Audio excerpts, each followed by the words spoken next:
प्यारे बच्चों, आज आप सुनेंगे क्लास 6 की किताब महान व्यक्तित्व, जिसका पाठ 3 का नाम है दुष्यंत पुत्र भरत। तो चलिए शुरू करते हैं। होनहार वीरवान के होत चीकने पात। इस कहावत का आशय यह है कि वीर, ज्ञानी और गुणी व्यक्ति की झलक उसके बचपन से ही दिखाई देने लगती है। हमारे देश में अनेक महापुरुष हुए हैं जिन्होंने अपने बचपन में ही ऐसे कार्य किए जिन्हें देखकर उनके महान होने का आभास होने लगा था। ऐसे ही एक वीर, प्रतापी व साहसी बालक भरत थे।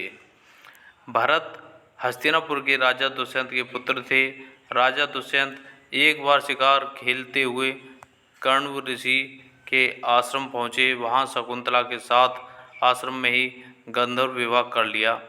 आश्रम में ऋषि कण्व के ना होने के कारण राजा दुष्यंत शकुंतला को अपने साथ नहीं ले जा सके। उन्होंने शकुंतला को एक अंगूठी दी जो उनके विवाह की निशानी थी। एक दिन शकुंतला अपनी सहेलियों के साथ बैठी दुष्यंत के बारे में सोच रही थी। उसी समय दुर्वासा ऋषि आश्रम में आए। शकुंतला दुष्यंत की याद में इतनी अधिक खोई हुई थी कि उसे दुर्वासा ऋषि के आने का पता ही नहीं चला। शकुंतला ने उनका आदर सत्कार नहीं किया, जिससे क्रोधित होकर दुर्वासा ऋषि ने शकुंतला को शाप दिया कि जिसकी याद में खोए रहने के कारण तूने मेरा सम्मान नहीं किया, वह तुझको भूल जाएगा। शकुंतला की सखियों ने क्रोधित ऋषि से अनजाने में उससे हुए अपराध को क्षमा करने के लिए निवेदन किया। ऋषि ने कहा, मेरे शाप का प्रभाव समाप्त तो नहीं हो सकता, किंतु दुष्यंत द्वारा दी गई अंगूठी को दिखाने से उन्हें अपने विवाह का स्मरण हो जाएगा। कर्ण ऋषि जब आश्रम वापस आए तो उन्हें शकुंतला के गंधर्व विवाह का पता चला या समाचार मिला। उन्होंने एक गृहस्थ की भांति अपनी पुत्री को पति के पास जाने के लिए विदा किया। शकुंतला के पास से राजा द्वारा दी गई अंगूठी खो गई थी। शाप के प्रभाव से राजा दुष्यंत अपने विवाह की घटना भूल चुके थे। वे शकुंतला को पहचान नहीं सके। निराश शकुंतला को उसकी मां मेनका ने कश्यप ऋषि के आश्रम में रखा। उस समय वह गर्भवती थी। उसी आश्रम में दुष्यंत के पुत्र भरत का जन्म हुआ। भरत बचपन से ही वीर और साहसी थे। वह वन के हिंसक पशुओं के साथ खेलते और सिंह के बच्चों को पकड़कर उनके दांत गिनते थे। उनके इन निर्भीक कार्यों से आश्रमवासी उन्हें सर्वदमन कहकर पुकारते थे। समय का चक्र ऐसा चला कि राजा को वह अंगूठी मिल गई जो उन्होंने शकुंतला को विवाह के प्रतीक के रूप में दी थी। अंगूठी देखते ही उनको विवाह की याद ताज़ा हो गई। शकुंतला की खोज में भटकते हुए एक दिन वह कश्यप ऋषि के आश्रम में पहुंच गए। उन्होंने बालक भरत को शेर के बच्चों के साथ खेलते देखा। राजा दुष्यंत ने ऐसे साहसी बालक को पहले कभी नहीं देखा था। बालक के चेहरे पर अद्भुत तेज था। दुष्यंत ने बालक भरत से उसका परिचय पूछा। भरत ने अपना और अपनी माँ का नाम बता दिया। दुष्यंत ने भरत का परिचय जानकर उसे गले से लगा लिया और शकुंतला के पास गए।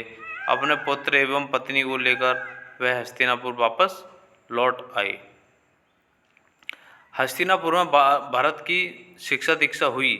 दुष्यंत के बाद भरत राजा हुए। उन्होंने अपने राज्य की सीमा का विस्तार संपूर्ण आर्यावर्त में कर लिया। अश्वमेध यज्ञ कर उन्होंने चक्रवर्ती सम्राट की उपाधि प्राप्त की।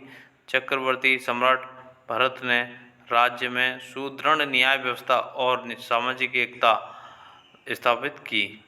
उन्होंने सुविधा के लिए अपने शासन को विभिन्न विभागों में बांटकर प्रशासन में नियंत्रण स्थापित किया। भरत की शासन प्रणाली से उनकी कीर्ति सारे संसार में फैल गई। सिंहों के साथ खेलने वाले इस भरत के नाम पर ही हमारे देश का नाम भारत पड़ा।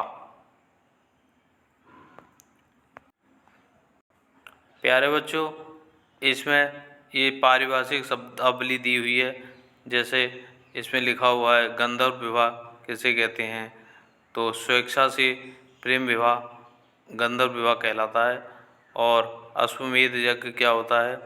एक प्रसिद्ध वैदिक यज्ञ, इसमें एक घोड़ा छोड़ा जाता है जिसके साथ सम्राट की सेना रहती है। सभी देश के राजा उस घोड़े का स्वागत करते थे। यदि कोई राजा घोड़े को पकड़ लेता तो सम्राट की सेना उससे युद्ध करती थी। विजयी घोड़ा वापस आने पर हवन, दान, भोज आदि का कार्यक्रम होता था और सम्राट को चक्रवर्ती सम्राट की उपाधि दी जाती थी। चक्रवर्ती का मतलब क्या है? यह उपाधि उस सम्राट को दी जाती थी जिसका संपूर्ण देश पर साम्राज्य हो। तो बच्चों, आपको ये कहानी कैसी लगी ज़रूर बताएं, और कहानी अच्छी लगी हो तो चैनल को शेयर करें, लाइक करें एंड सब्सक्राइब करें। आप सभी का बहुत बहुत धन्यवाद।